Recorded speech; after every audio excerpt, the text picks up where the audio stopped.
Cette voiture-école a été construite et conçue spécialement pour effectuer la formation et le perfectionnement du personnel de conduite diesel en mettant à la disposition des instructeurs les moyens les plus efficients. Tous les appareils nécessaires à la vie d'un autorail sont représentés en grande partie dans la salle de cours par des maquettes fixes ou mobiles judicieusement étudiées pour en faciliter l'observation et fonctionnant réellement. C'est ici l'installation pour l'enseignement sur l'électricité. Dans cette institution, rien n'a été oublié ou laissé au hasard pour atteindre le résultat.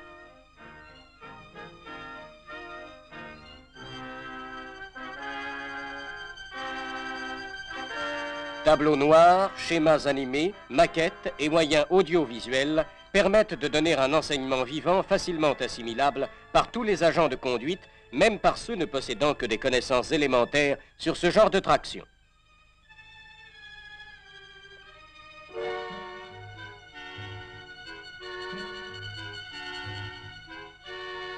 Ces moyens autorisent de fixer à 2 semaines les stages d'instruction avec seulement 8 élèves par session, ce qui donne à l'enseignement un caractère plus personnel.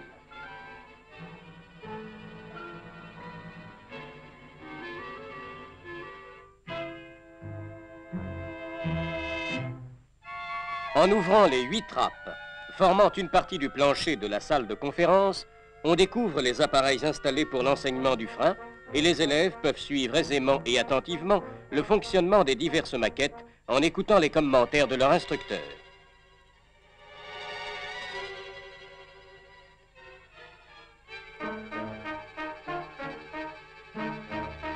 Ce dernier, grâce à une liaison microphonique reliant le poste de conduite à la salle de cours, reste en contact avec ses élèves pour leur indiquer les manœuvres qu'il exécute afin qu'ils en constatent les réactions sur les appareils de maquette.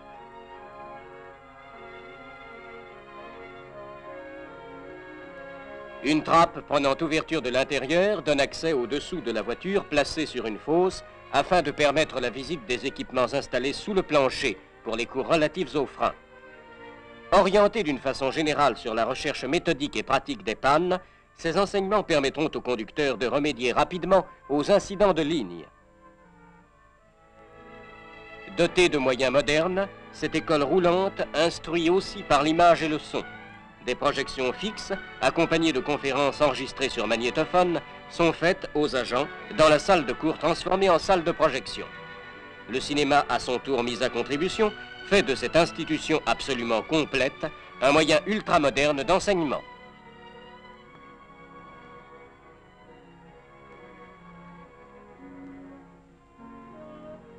Un petit mouvement de droite à gauche, c'est très bien, mais ça n'est pas terminé.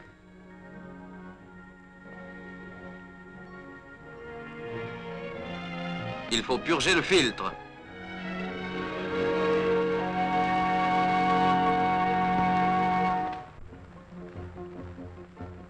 Ce petit train, aux allures de tortillard, qui se fraye un passage à travers la campagne, est chargé de containers spécialement étudiés pour le transport du ciment.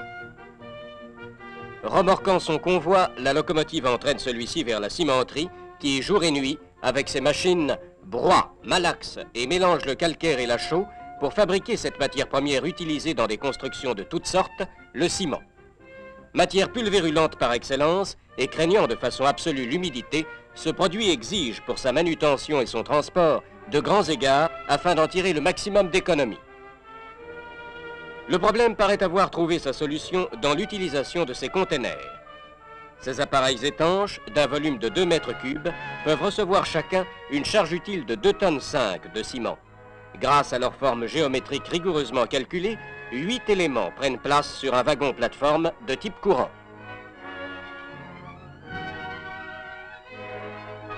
Le remplissage des containers s'effectue sans que ceux-ci soient déchargés des wagons. 3 à 4 minutes suffisent pour faire le plein de chaque appareil.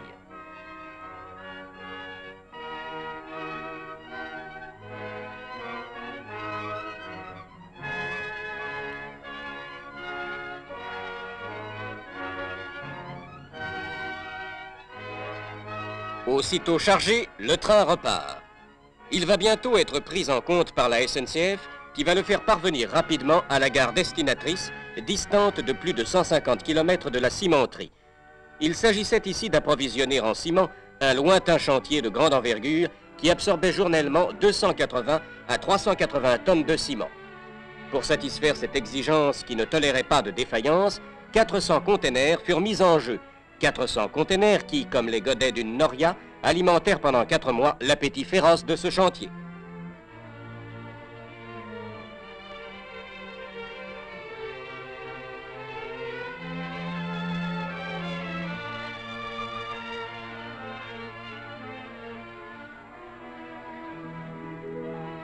Arrivé à destination, le train est déchargé par une grue Griffet de la SNCF. Ainsi transbordés de wagons à camions, à la cadence de 1 tonne minute, les containers vont être pris par la route, dirigés vers le chantier d'utilisation, ce dernier ne permettant pas, vu son éloignement et le profil du terrain, d'établir une voie ferrée spéciale qui aurait permis d'amener à pied d'œuvre la matière première.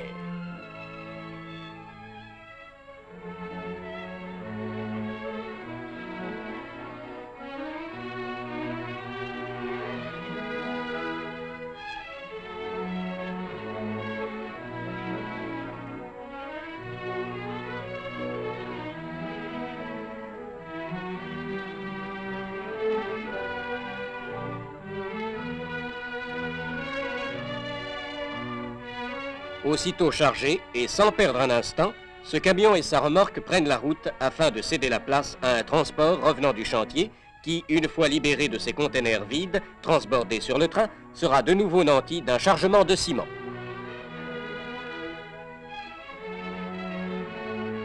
Inlassablement, les convois routiers vides et pleins se croisent sur le parcours qui relie la gare au chantier.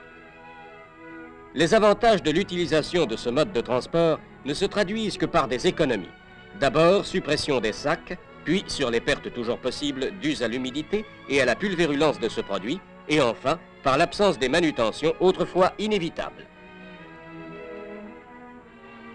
Parvenu sur le chantier, le camion de containers s'est arrêté au pied d'un silo d'une capacité de 250 tonnes, dans lequel chaque appareil, soulevé par une grue, sera rapidement vidé de son contenu et grâce à un système de basculage, puis reposé sur le camion. Ces opérations n'exigent au total que 3 minutes par container.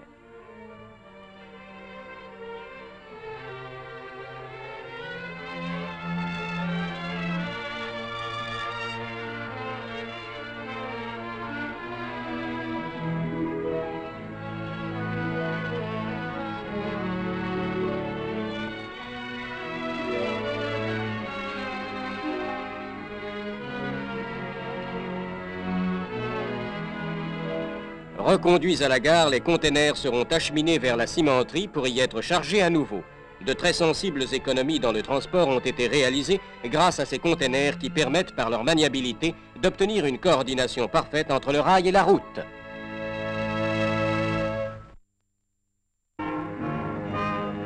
Tous les chemins mènent à Rome.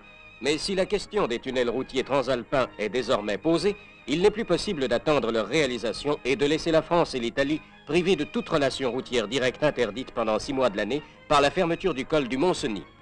Et donc, afin de faciliter ces relations d'un caractère vraiment international, la SNCF et les chemins de fer italiens ont décidé d'utiliser rationnellement, hiver comme été, la galerie ferroviaire du Mont-Cenis pour le transport rapide et économique par train-navette des véhicules automobiles sur wagons spéciaux entre Modane et Bardonnèche et vice-versa.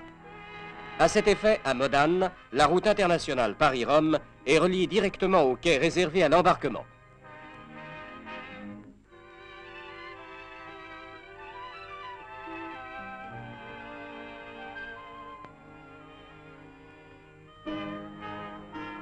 Après avoir conduit eux-mêmes leurs véhicules sur les wagons plateformes, les conducteurs et leurs passagers vont prendre place dans des voitures de 2e classe mises à leur disposition en tête du train.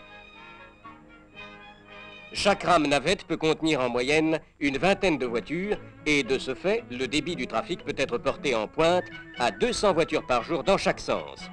En retenant un nombre moyen de 100 passages journaliers aller et retour pendant 150 jours par an, ce sont 30 000 véhicules qui pourront emprunter le tunnel chaque hiver.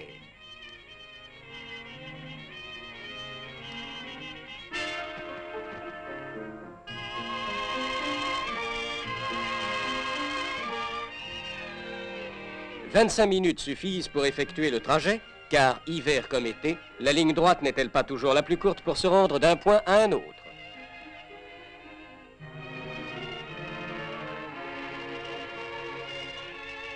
Une coordination rail-route aussi utilement comprise donne au problème de l'ouverture permanente des relations routières entre la France et l'Italie par les grands itinéraires internationaux, Paris-Rome et Lyon-Turin-Venise, une solution élégante qui d'elle-même s'impose.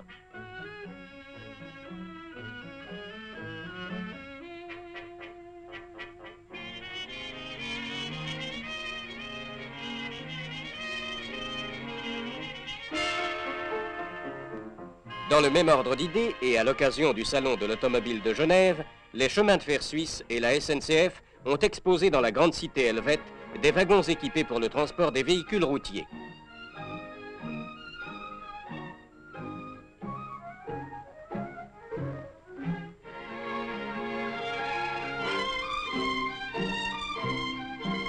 Ce wagon des CFF est aménagé pour le transport des voitures automobiles à travers les tunnels du Simplon et du Saint-Gothard.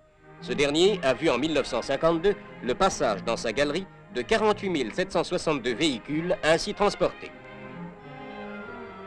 La SNCF, de son côté, présente un wagon CNC, spécialement aménagé pour le transport des poids lourds, et un wagon STVA à étage pour l'acheminement des voitures de tourisme.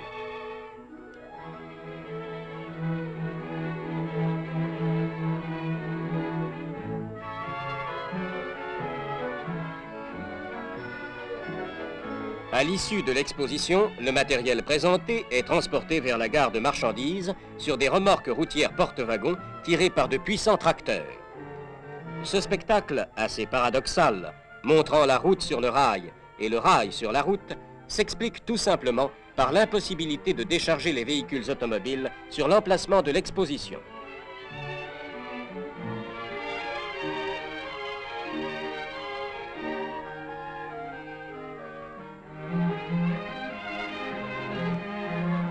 Assez étonnant, ces convois ne prouvent-ils pas, une fois de plus, que le rail et la route sont faits pour s'entendre?